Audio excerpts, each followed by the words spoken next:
Hi friends, profit and loss അഥവാ ലാഭവും നഷ്ടവും എന്ന ടോപ്പിക്കിലെ ഒരു പ്രോബ്ലമാണ് നമ്മൾ ഡിസ്കസ് ചെയ്യുന്നത്.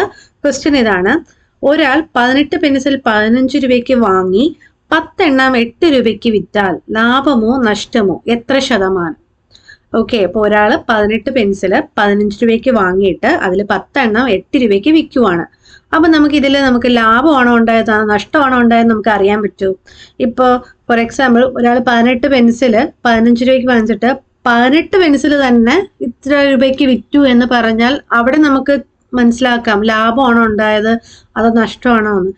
ഇവിടെ എണ്ണം ഡിഫറൻസ് അല്ലേ, ഒന്ന് 18 ആണെങ്കിൽ മറ്റേത് 10 ആണ്. അപ്പൊ എണ്ണം വ്യത്യാസമായിട്ട് വരുന്ന കേസിൽ നമുക്ക് ലാഭമാണോ ഉണ്ടായത് നഷ്ടമാണോ ഉണ്ടായത് നമുക്ക് പറയാനായിട്ട് സാധിക്കത്തില്ല. പക്ഷേ നമുക്ക് ഒരു ഷോർട്ട് കട്ട് മെത്തേഡ് വെച്ചിട്ട് നമുക്ക് എന്ത് കണ്ടുപിടിക്കാം? ലാഭമാണോ ഉണ്ടായത് നഷ്ടമാണോ ഉണ്ടായതെന്ന് അറിയാനായിട്ട് സാധിക്കും. അതുവഴി നമുക്ക് അതിന്റെ ശതമാനവും കാണാൻ പറ്റും. ഓക്കെ, അപ്പോൾ ആ ഒരു ഷോർട്ട് കട്ട് മെത്തേഡാണ് ഇവിടെ ഞാൻ പറയാൻ പോകുന്നത്.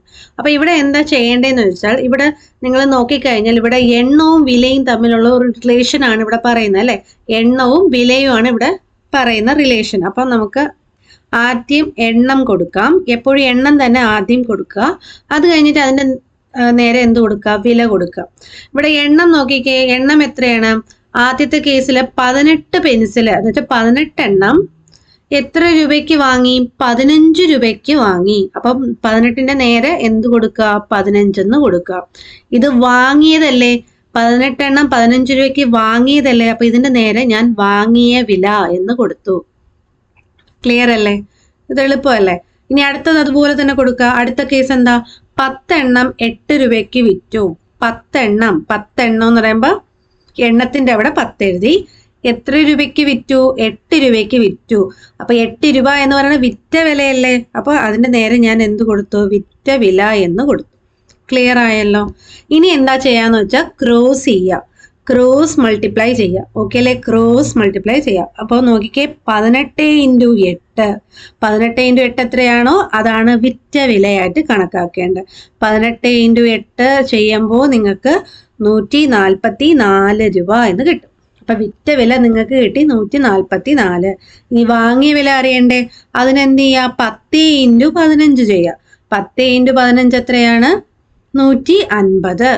അപ്പോൾ വാങ്ങിയ വില 150 ആയിട്ടും വിറ്റ വില 144 ആയിട്ടും എടുത്താൽ ഉണ്ടായത് ലാഭമാണോ നഷ്ടമാണോ? നിങ്ങൾ തന്നെ ചിന്തിച്ചു നോക്കിയേ. വാങ്ങിയ വില ഇവിടെ വിറ്റ വിലയും കാട്ടി കൂടുതലാണ് അല്ലേ. അപ്പൊ ഇവിടെ എന്തായാലും നഷ്ടമാണ് ഉണ്ടായത്. അപ്പൊ നഷ്ടം എത്രയാണ്? എത്ര രൂപയാണ് ഇവിടെ നഷ്ടം? 150 144 മൈനസ് ചെയ്താൽ പോരെ? അവരുടെ വ്യത്യാസം അല്ലേ നഷ്ടം എന്ന് പറയുന്നത്. അപ്പൊ നഷ്ടം എത്ര കിട്ടും? 150 മൈനസ്, നമുക്ക് ഇവിടെ ആയിട്ട് എഴുതാം. നഷ്ടം എന്ന് പറയുന്നത് എത്രയാണ്? 150 മൈനസ് 144 എത്ര കിട്ടും? 6 രൂപയാണ് ഇവിടുത്തെ നഷ്ടം എന്ന് പറയുന്നത്. ഇനി നമുക്ക് നഷ്ടമല്ല, നമുക്ക് വേണ്ടത് ഏതാ? ശതമാനത്തിലാണ് വേണ്ടത്. നഷ്ടശതമാനമാണ് വേണ്ടത്. അപ്പൊ നഷ്ടശതമാനം കാണാൻ നിങ്ങൾക്ക് അറിയാലോ, ഫോർമുല എന്താണ്? നഷ്ടശതമാനം ഈക്വൽ ടു നഷ്ടം എത്രയാണോ ഡിവൈഡഡ് ബൈ വാങ്ങിയ വില × 100. അപ്പൊ ഇവിടെ നഷ്ടശതമാനം 6 നഷ്ടം എന്ന് പറയുന്നത് 6 6 വാങ്ങിയ വില എത്രയാണ്? 150 ആണ് അല്ലെ. വാങ്ങിയ വില 150 താഴെ എഴുതി. നമുക്ക് ശതമാനത്തിലാണ് വേണ്ടത്, അപ്പൊ × 100 ഇടണം. അപ്പൊ ഇത്രയും ക്ലിയർ ആയോ? ഇനി ഇത് സോൾവ് ചെയ്യുക. സോൾവ് ചെയ്യുമ്പോൾ നിങ്ങളുടെ ആൻസർ ആവും. 0 0 നമുക്ക് കട്ട് ചെയ്യാം. 10 15 നമുക്ക് 5ന്റെ ടേബിൾ കട്ട് ചെയ്യാലോ. 5ന്റെ ടേബിൾ 2 ടൈംസ് ആണ് 10, 3 ടൈംസ് ആണ് ഏത്? 15 എന്ന് പറയുന്നത്. ഇനി 3ൽ 6 നമുക്ക് ക്യാൻസൽ ചെയ്യാം. 3ൽ 6 എത്ര ടൈംസാ? 2 ടൈംസ് അല്ലേ. അപ്പൊ 2 × 2 ലാസ്റ്റ് കിട്ടും. 2 × 2 എത്രയാ? 4.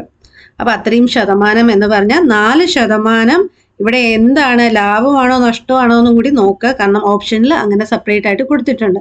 4% നഷ്ടമാണ് ഇവിടെ ഉണ്ടായിട്ടുള്ളത്. സോ ഓപ്ഷൻ സി ആണ് ഇവിടുത്തെ ആൻസർ. അപ്പൊ നിങ്ങൾ ക്ലിയർ ആയെന്ന് വിചാരിക്കുന്നു. എന്തെങ്കിലും ഡൗട്ട് ഉണ്ടെങ്കിൽ കമന്റ് ബോക്സിൽ ഇടുക. നിങ്ങൾക്ക് ഇഷ്ടപ്പെട്ടാൽ ലൈക്ക് ചെയ്യുക, നിങ്ങളുടെ ഫ്രണ്ട്സിനൊക്കെ ഷെയർ ചെയ്ത് കൊടുക്കുക.